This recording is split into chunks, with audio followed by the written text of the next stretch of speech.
Welcome to Energy Linguist, a sacred space for awakening souls ready to receive divine transmissions and the raw truth that sets them free. I am Laura Ahern, a spiritual channel and energy translator here to bring through messages from highest guidance to help you hear your inner knowing, reclaim who you are beneath the noise, and live from the truth within. Take a breath. You've found the space where remembering begins. Hello, everyone. It's Laura, the Energy Linguist, and I am so excited to welcome you back again today for this next episode of Energy Linguist Podcast. Thank you so much for being here. Today, I have invited back the beautiful Ashley Pearlman, known as Pearl. She was my very first guest on Energy Linguist Podcast, and I'm bringing her back today because of the messages that Divinity has been channeling, and my belief that there's an extraordinary anchor that Pearl carries to help really anchor these higher spiritual truths into our more practical material world. And so she's here again with us today on this next episode. Welcome back, Pearl. Thank you for having me yet again. Oh, such an honor. For those of you who may not know Pearl is a spiritual trainer. She specializes in somatic integration using modalities such as yoga, somatic movement, breath work, meditation, and much, much more. And she is the beautiful soul who is co-facilitating our retreat in the Redwoods this upcoming March 2026. So this is a warm-up. Divinity, in fact, this isn't the first time they said it today. They've been channeling to me today that this is a warm-up right now, what's happening collectively on the planet for the miracles that are in store for us in this upcoming year. In fact, I just finished telling Pearl that Divinity was channeling today to me, talking about this Redwoods retreats and calling it a container for miracles. And I believe in the core of my being that miracles are truly available to us when we're willing to pause from the overstimulation, pause from all of the obligations and the self-sacrifice and the pressures of our lives, to intentionally cultivate time and space to be able to look within, allow ourselves permission to heal, to mitigate what rises, and truly set ourselves free on a whole new level. And so today, we're actually going to kick off this episode with this really powerful message that Divinity is sharing around emotions. And then I would love, Pearl, for you to really tell me what rises for you when I share this message. You got it. So the message coming through today is Divinity is pointing straight to our emotional experiences. It's actually calling what is happening collectively right now as an emotional war that's kind of rising within us. In fact, this war isn't as much us against them, though it can feel that way, but it often is us against us. So what does that mean? What Divinity is showing me is that right now on the planet, there is this experience of what Pearl actually described to me as hopelessness rising, of this overwhelm with everything that feels so chaotic, and this desire to kind of feel like we should just quit, right? That we should just give up. And Divinity is pointing to exactly what we've talked about, which is our emotions being this core component of not just what magnetizes and manifests our future, but the key to setting ourselves free from the overwhelm. So what this means is that right now, collectively, there's a lot of chaos happening. And what Divinity is showing me is that what the majority of the collective is doing is being emotionally reactive to the things that are rising. Now, they're showing me patterns. So emotionally reactive to parents, siblings, friends, family members. 'Tis the season, right? We're exposed to a lot of obligations and pressures and group gatherings. And there is this reactivity happening that is relational. And so Divinity first wants to point out and remind us that it isn't, when we're talking relational, it's not just about those outside of ourselves. The relationship that creates all of the external dynamics is first the internal relationship. Are we in harmony with ourselves? Or are we possibly abandoning ourselves? Are we sacrificing our integrity to try to avoid conflict or keep the peace? Right? The irony around that saying is keeping the peace typically means that we are abandoning our own inner peace for the sake of what we feel we need to show up as in the world. And so there's this experience happening in our relationships, in our inner world, and that creates this experience in the outside world of not just conflict in relationships, but emotional reactivity with everything we hear is happening in the world. This hopelessness, this feeling that we can't do it all ourselves, it's too big, we should just quit, we can't manage it. And divinity is pointing to a solution that we're going to talk to you a little bit about today. And so I'd love to hear, Pearl, what rises? A lot of what is coming through is already being anchored by the inspirations that you shared with me off the air. So I'd love to hear a little bit about how this speaks to you and what you're seeing in the collective right now. Yeah, we had talked a little bit earlier about this kind of loop in which people are consistently getting caught up in terms of how people are either reacting to themselves or reacting to others. And it creates a bit of a habit, and those habits kind of create who we are or what we think we are. And there is a light at the end of the tunnel that you don't have to be your habits. And there's a very simple pathway out of that, which is just doing something different. It sounds so simple, right? Like, but what is that different thing, right? It can be a little bit overwhelming to think, how am I going to change this? How am I going to make this all different? And it can be very simple things of just shifting a small thing. I would think we use the example of like every morning I wake up, I make coffee, I go to the bathroom, I turn on the light, and even just a simple shift in being like just putting that out of order, or like I'm just going to do something else in the morning. I'm going to water my plants instead of make coffee first. Like it can be those very small, subtle shifts in what you're doing in the external environment that can change your internal environment, and having that be the catalyst for change in how you are in all of these other situations that you find yourself in. And then, therefore, if you're showing up differently, the external world will also show up differently. It's absolutely true, right? How we perceive our world matters. It's an extraordinary power. And when we're talking about perception, we're not just talking about how we're seeing it through our eyes, we're talking about how we're feeling about it.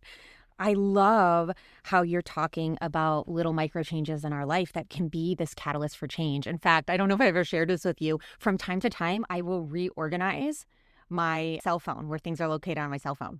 I love that. If this doesn't create frustration and delay, then you're not a human being because we become so automated. If you do this, I challenge you to do this. You will start to click on your phone when you should be clicking on the internet or whatever. You'll start to notice, like, where is my go-to? But I think the power in these micro changes that we're talking about is that we become aware. We become aware of ourselves. We become aware of what's happening on autopilot. And then there's this opportunity for us to become more intentional. It's so interesting because you said something that divinity wants me to anchor into real fast here, which is when we change that inner world, right? Our outer world changes. And you said what we think we are, right? What we think we are changes. And what they're drawing into, again, is messaging back into the emotion, because what they're saying is what we think we are is what we feel we are. Yeah. Yeah. So tell me what rises for you when I talk about that. I mean, inherently, your emotions are passing through. They're not identifiable to the core of what you exist, because emotions are always changing, they're always fluctuating. Your essence, the inner being of who you are, always is the same. Your inner being that's experiencing the emotion. And sometimes emotions are very, very strong, and they take over the whole perception of everything. You can essentially put a filter of emotion over everything that you see, and it will appear that everything is through that filter. So if you have a filter of sadness, then everything you're looking at has this overlying sadness about it. And you can remove the filter. The filter is usually temporary. And what's behind the filter, what's behind the lens of how you see the world doesn't really change. So, although it appears that you are experiencing or you are sadness, we like to shift the verbiage around it and we're saying, like, I'm feeling sad rather than I am sad. And even just that simple awareness of, like, this is a temporary emotion that I'm experiencing that I will eventually move past can be the shift in which you change the way that you see everything else and being like, I think that this is happening in this outer world because this is the emotion that I'm experiencing in this moment, rather than like, this is the way that it is because this is how I feel right now. And I think that's a very like distinguishing factor for a lot of people in terms of how they view the world. Because sometimes when we're viewing the world, it makes us really angry and just like, this sucks. This is awful. And it's just like, even though that might be true and adjustments need to be made, you don't need to live in the filter. You don't need to live in the emotion.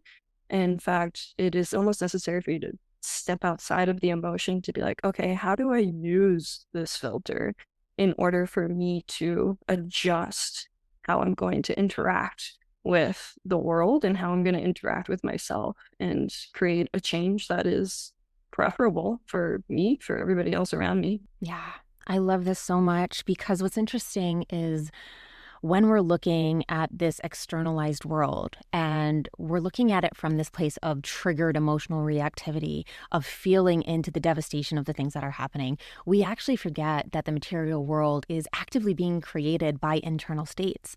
In fact, what divinity has been showing me is a war of consciousness on the planet in which there is this commitment, this deep conviction into believing that the world is a certain way.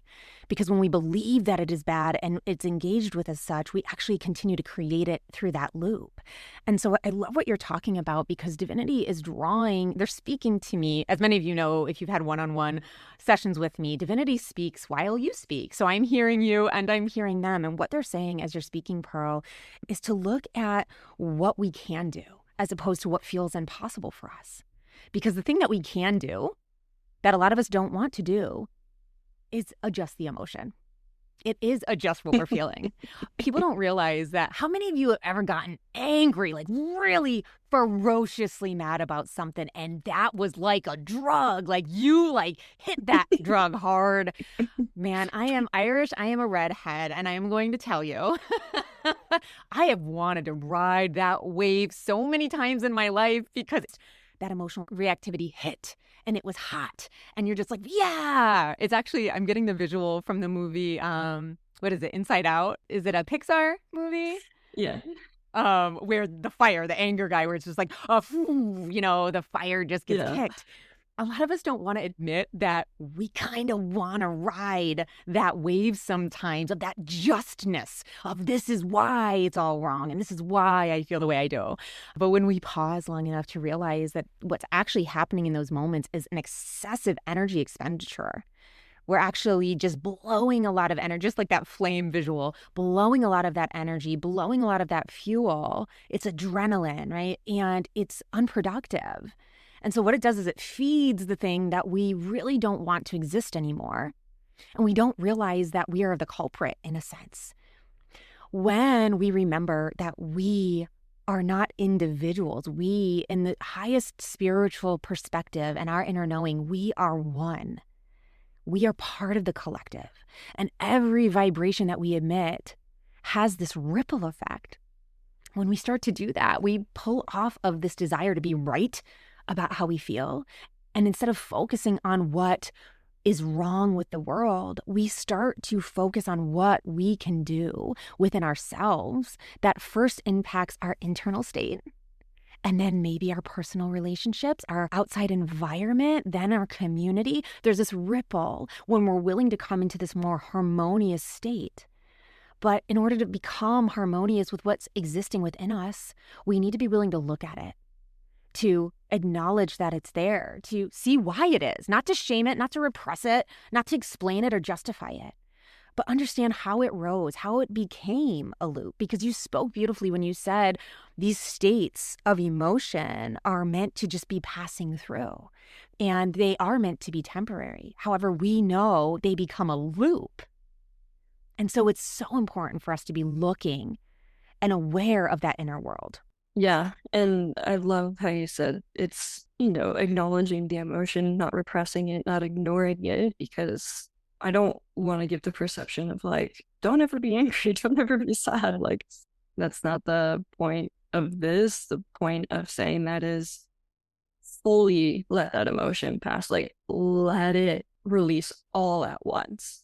Sometimes when sadness or an emotion comes through, we think, I shouldn't be feeling sad or I shouldn't be feeling angry, and we kind of hold back.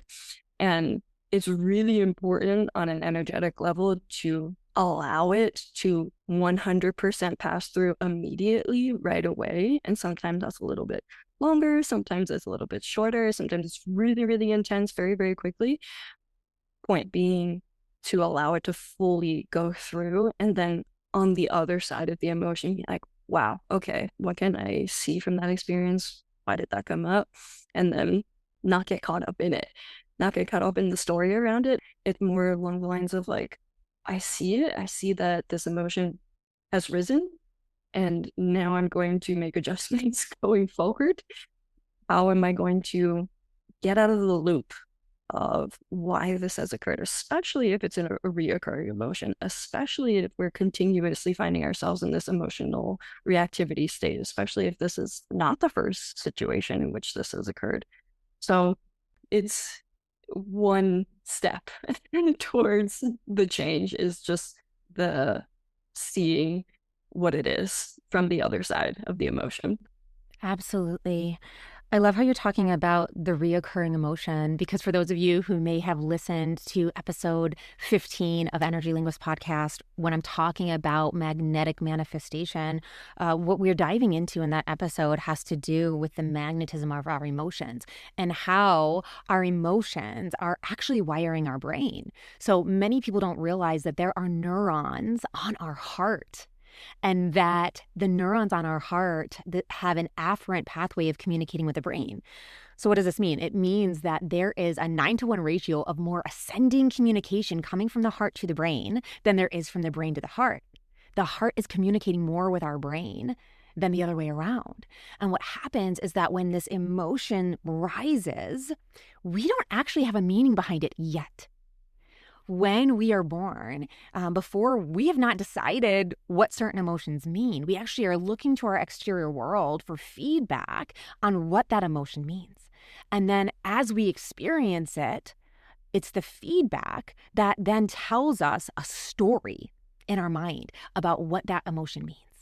Right? What does it mean about the world? What does it mean about my limits? What does it mean about me and my worth and who I am as a person? Because there's many times in our youth where we feel something and then we're either told it's wrong, that we're confused about it, that we've misread the situation, or that that emotion is highly inconvenient for those around us and it is a bad idea to feel at all. How many of you understand that? Right? And so what's really beautiful is as you're speaking, Divinity is talking about this idea that we create a loop based on the fact that we are believing that we are what we feel. Right? And so when we're talking about emotions rising, when you say, Pearl, yes, acknowledge it, we're not repressing it. What they're talking about here is that you are not that emotion. Just like you're saying, it's passing through, you're experiencing it, but you are not it.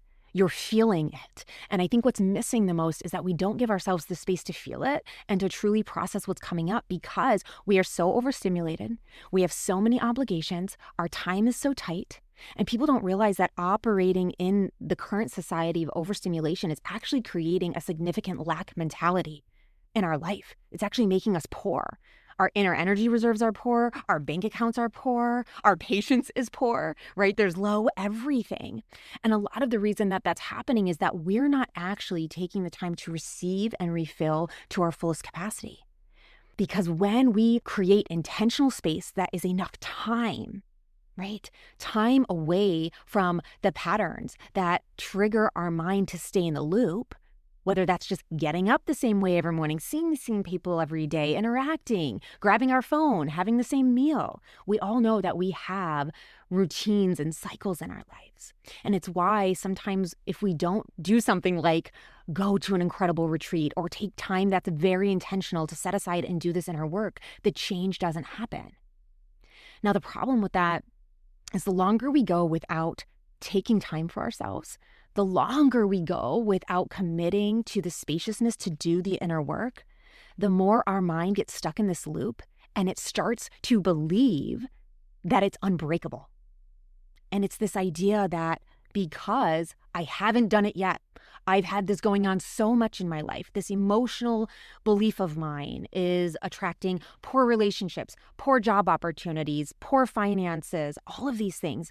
We start to think, well, I've tried for so long and it hasn't changed, that it's never going to change. And this is the hopelessness we're talking about, that the collective is being buried under right now. Because those of us who are awakening, we know what has been going on is no longer working for us. And when we don't believe we can get out of it, it starts to become devastating. We start to believe that there isn't a better life for us, that we're stuck in the suffering. And because we've become so aware of how much we're suffering, it starts to feel extraordinarily defeating. But what divinity is saying is that this idea, you said it perfectly when you're talking about passing through the emotions, it might rise and release quickly. It is the story we attach to the emotional state that is keeping us stuck in it. This idea that the identity holds us, the judgment holds us, the very storyline about why I am the way I am holds us in that place, when the truth of the matter is it might be able to be something you clear out in an instant just by giving yourself the safe space to process that in. Yeah, I have like a really interesting visual representation that I want to share right now, and it may take me just a minute to explain it. So let's think of all of the tissue in your body as energetic pathways, which they are. They're literal conduits of energy moving through the body. They're made of collagen, hyaluronic acid, literal conductors of electricity moving through your body. So let's think of emotion as a vehicle in which wants to ride this highway of energy. And let's say you're getting bombarded with stimulation. There's a lot of traffic. There's a lot of emotion coming through. There's a lot of cars on the highway. There's inevitably going to be a block up.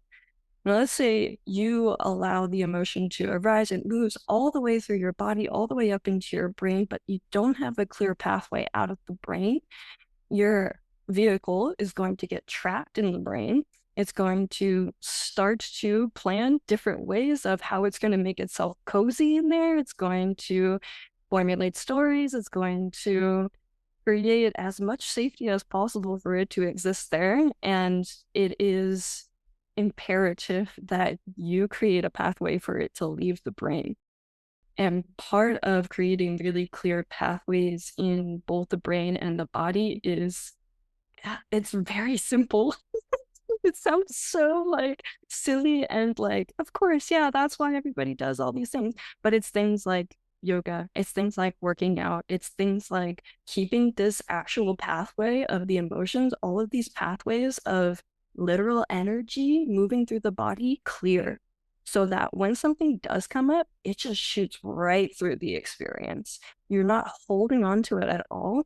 You're like receiving this energy from, maybe it's an external environment you're receiving this energy from. It's important that all of this pathway is clear for yourself in order for it to move through. And unfortunately, if you don't continuously make those pathways clear, things will get stuck. You have to dump. You have to dump all of the things. And unfortunately, there's no other way to do that other than creating space for it. You're creating space for it in many different ways. You can create space for it in silence. You can create space for it in the retreat. You can create space for it in moving the body. You can do it in a number of different ways. But if you don't do it, the universe will make you do it, and it will force you to do it in an unpleasurable way. It's usually pretty traumatic and undesirable, and you do yourself more of a service to take care of it and dumping out the pathways in order for emotions to very quickly move through. I love this so much. There's so much that rises when you talk. I had that visual. It's a beautiful explanation you give because I see like a traffic jam, you know, and I imagine that where the car gets stuck is in like downtown LA in a shady part where it's like, this is not safe for you to stay here. And I've yet been here there. we are. Me too. And yet here we are, like making ourselves comfortable, right? Like you said, like finding a way just to figure out how to survive in a place we don't want to be in. Hmm. And I think that I feel so much on the heart when I hear them say that. This idea that like we're working to stay cozy in our discomfort. Hmm. And this space, right? You and I, the reason we were talking even before we were on air with this is that you and I have a same soul's mission here of alleviating suffering on the planet, of recognizing that there's a hopelessness here that needs to be tended to, recognizing that there's this greater potential for people to rise to, and there's a disbelief that exists in the collective right now about the capacity for that to be available to us. And yet we know it's here. It's not just here, it's so accessible. It's just the thing we need to address is ourselves. And when we're talking about clearing that and dumping it, it just draws me into why divinity has inspired us to create this retreat in the redwoods, where we have been invited by divinity to move beyond our perceived limitations, our pain, our lack, all of the things that we feel that are in the way, to move beyond the veil, the way that society looks that we know is not true. We feel it in our core that we're plugged into the matrix. We feel it in our core that something is off and we know it. And to come back to our own inner truth, that own intuitive sense that doesn't just serve us in the moment of release and renewal and revitalizing, but it serves us as we move forward because then we're innately connected with the truth that guides our path. And so I'm just so moved by what you're talking about. I had the visual of like where it all gets stored in our muscles Hmm. and the type of somatic movement and yoga we will be doing in the redwoods that will give permission to the body, maybe for the first time ever in some women's lives, to know they're safe to let it go, to feel it, to even sound it out, to release what is there, and then have this open vessel that is ready to be filled with the abundant life they deserve. Yeah, you gotta be fully receptive and connected into that desire. I mean, truly, like we were talking about, this particular space is opening itself up to miracles, and being ready for the Yeah. miracle is the first step. And miracles don't just happen to somebody that don't need it, don't want it. Yes. Yes. They come to people that are ready to receive that. And even if there's, a whole lack of spirituality out of this, even that alone, you still have to be ready for change to occur. You still have to be willing for change to occur. And that is a preface for anything. No change is possible without that willingness and that desire. The desire more so than the willingness, I think. Like you really gotta want it. And sometimes our discomfort makes us want it. Sometimes our emotional filter makes us want it. Whatever the reason is, like the willingness to receive 100% has to be there. And how to get there into that space of willingness and receptivity is so hard in your daily life. Like it is so, so hard. The space has to be made. Yeah, it does, because the rest of the world keeps reflecting to us what we no longer want to be. We keep showing up in our life, and the rest of the world, if we're stuck in these cycles, which we are as a collective, this is what divinity is inviting us into the redwoods to break free of, is that we keep having it reflected to us that we are something that is limited, right? And it is reinforced by this re-experiencing of the limits, re-feeling of the experiences, right? And I love that you're talking about the biggest thing that needs to be there is the desire first, even before the willingness.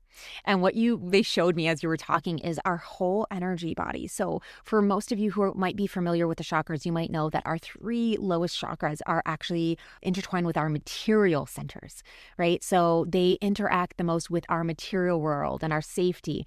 And so when we're talking about this, the root of our being, we're talking about this feeling safe, right? So first, this big yes to give back to yourself. We have to be willing to get a little unsafe to get out of that familiar, right? To recognize that we're not actually very safe in our safety zone, in our comfort zone. I call it our familiar zone. I don't call it our comfort zone because we are typically extraordinarily uncomfortable, just like you talked about with that analogy, just kind of finding a way to get cozy in a place that we are unsafe in, that is actually burning out our reserves.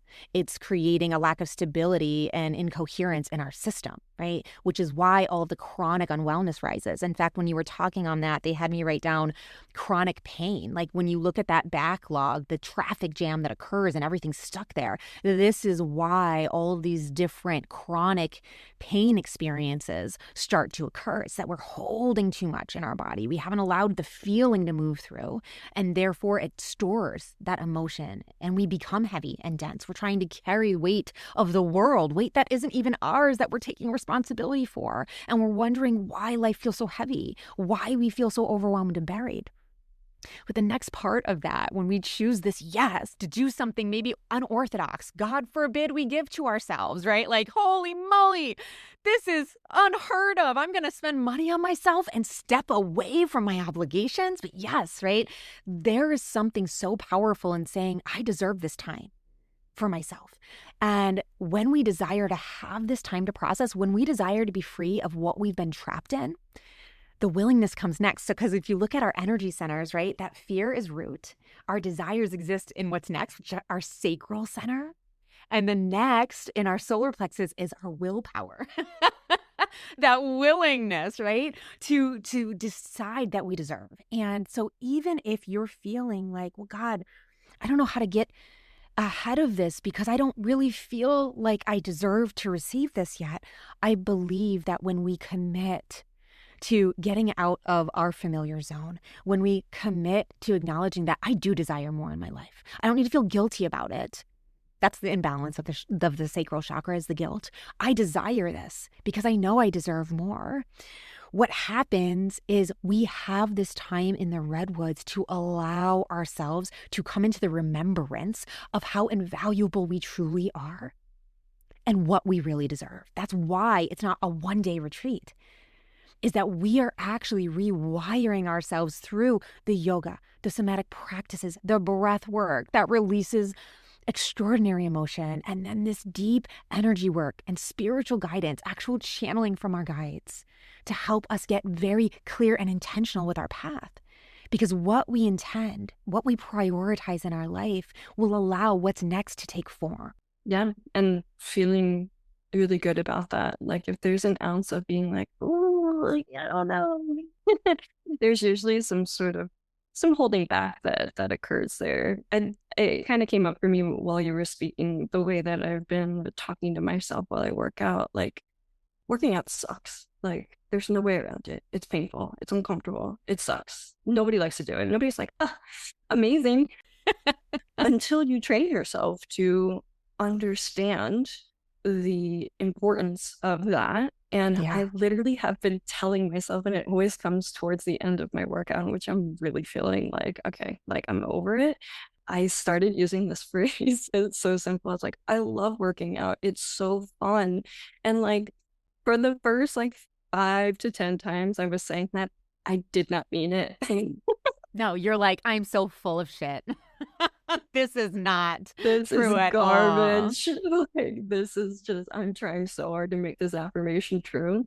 But truly, I, underneath my emotion of being like, this sucks, I hate this, I understood underneath all of that I do like working out because I like the way that it makes me feel afterwards. And I Yeah. understand how it helps me in my overall life. And eventually the emotion of me feeling exhausted and angry and pissed off at my body fades away into the background by the end. And I'm like, I do love this. I love Yeah. working out. I'm so grateful that my body can do all the things that it does.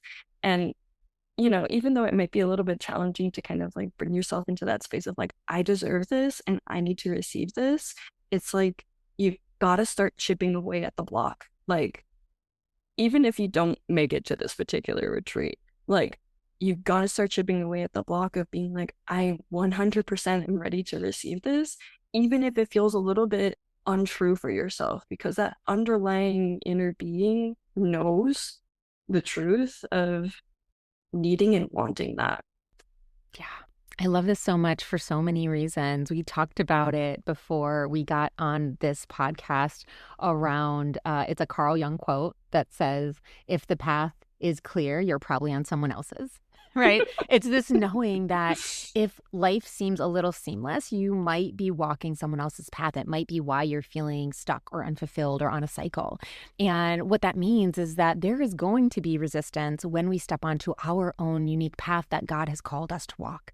Right? If you can imagine the frontiers that move their way across the United States to the West, all of these woods, right, paving these roads, clearing that down. I always get this visual that gets downloaded to me, especially being in Florida. When you think of landing in Florida when it was untouched, I want you to think of the swamps and the trees and the mosquitoes and the alley, like the impossibility of creating a path to walk and land such as this. And as we kind of work at the path, at first, if we work a little and we don't come back to it, and we try again next month or try again next year, that stuff's going to be so overgrown. You're starting all over again. But if you keep at it little by little by little, eventually you're going to start clearing a pathway that is not only more fulfilling to you, more balanced and harmonious with your vibrational state, but it will maintain itself, right? And so I get that visual all the time. And in part, it is symbolic for what's happening in our neurons. Because when our loops become so automated, when you think of electricity and how fast light travels, that's how quickly our mind is retelling us a story. That's how quickly we're refeeling an emotion. It's not about not feeling it. It's about recognizing what's happening and what's being communicated. And then, like you're talking about with your experience in the gym, deciding to tell ourselves something different about it.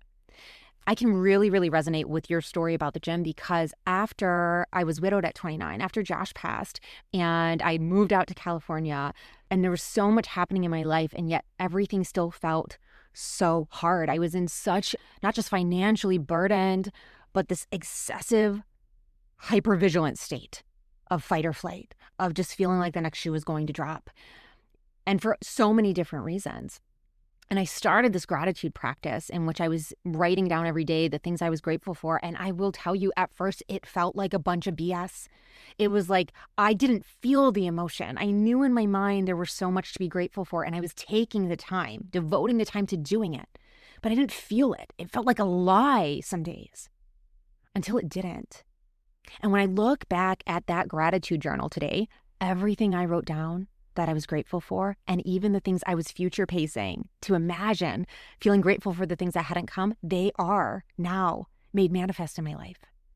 And so I know the power of being intentional with our emotions, of working towards what we desire to feel until that feeling can rise into a new identity, into a new loop that allows our life to then be on autopilot in a way that is positive for us. Yes, beyond the loop. Beyond the loop. In fact, I want to share this inspiration that came through the other night for me. I was speaking with my husband, and he was talking about a goal he has that he doesn't feel like he's been consistent, and he was shaming himself for not being consistent. And I heard him out, and then I said to him, I said, honey, I said, you're actually very consistent. You're very consistent. You just don't like the results of how you're being consistent. You want to change the ways in which you're being consistent. And that's the truth. We can say, oh, I have this goal to do this thing and I'm not being consistent with it, but you are being consistent in another way in your life. There is another pattern that exists in your life that is extraordinarily consistent, which is why you're attracting the same thing you're attracting. So you're being consistent. You just don't like the outcome of that consistency. And so I want to invite all of you into the awareness that that is true as it pertains to our habitual unconscious patterns. And it's also true when it pertains to abundance in our life and what's available. Because you are abundant. You actually have abundance in your life. What you have an abundance of, pause and look, is because of these loops and these cycles that we haven't said, I deserve to take the time to reorganize myself. I deserve to take the time to decide what I truly desire and move forward on my new path with the strength and the courage to forge that path, because I know what's happening right now isn't working in my life. Well, we all have abundance in our life. It's just, what do you have an abundance of? We all have consistency in our life. What are you being very committed to, consistent with? And are you willing to be brave enough to set an intention in your life to start to change that and to receive support for it? I know that a lot of people, they self-shame in a way that keeps them stuck. Like, I should be able to do this on my own. And I want somebody to understand, anybody listening right now, I'm going to ask you the same question, Pearl. How many of you think I've done this on my own?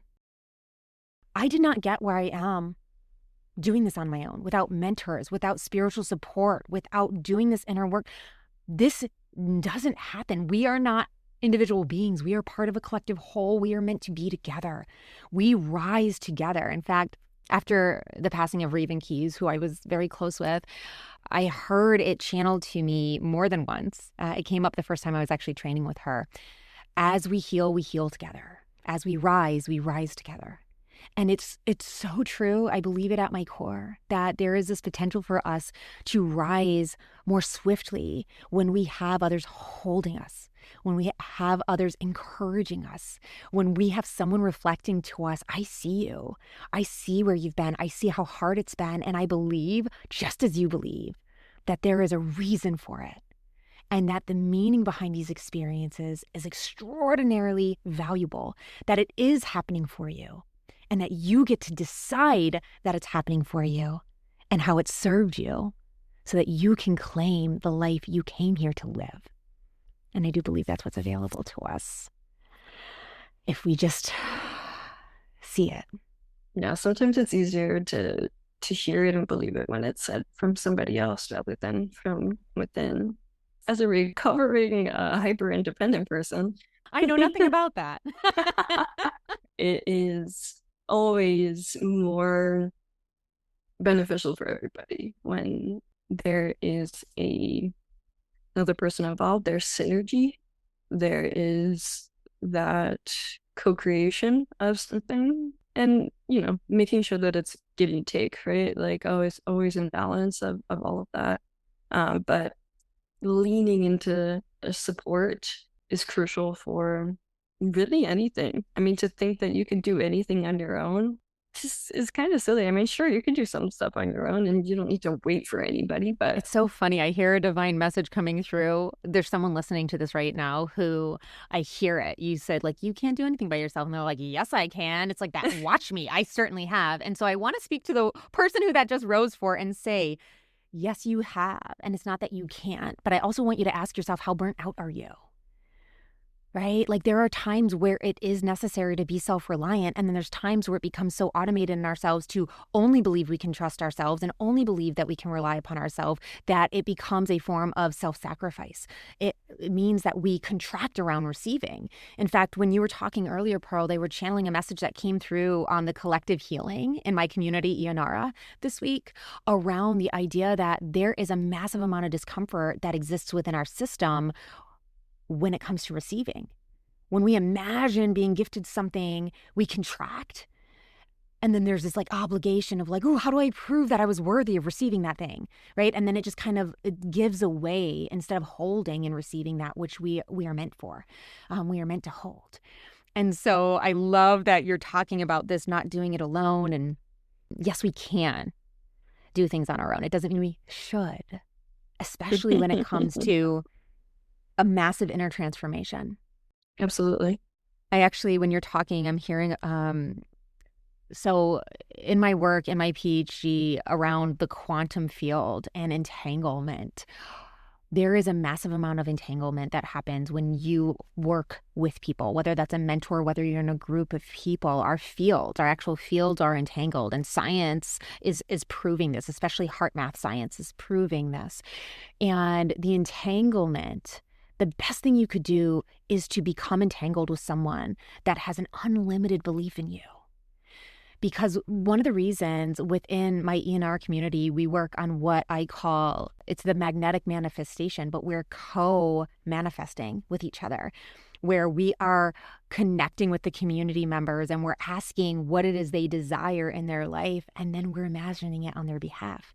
And part of the reason is that I don't have the same storyline around why you don't deserve that thing, right? I don't have the same resistance to you receiving the thing you desire as you might have within you because of your emotional connection to the stories and the limits and the judgments. And so when we put ourselves in a container with others, we really do benefit from this entanglement when someone else can believe beyond our limits with us and help us to believe that truth, that we are invaluable, that we do deserve more, and that there is a great, great things waiting for us that are beyond the overstimulation and the overwhelm of what we're currently experiencing in the collective world. And this is why you and I work so well with each other.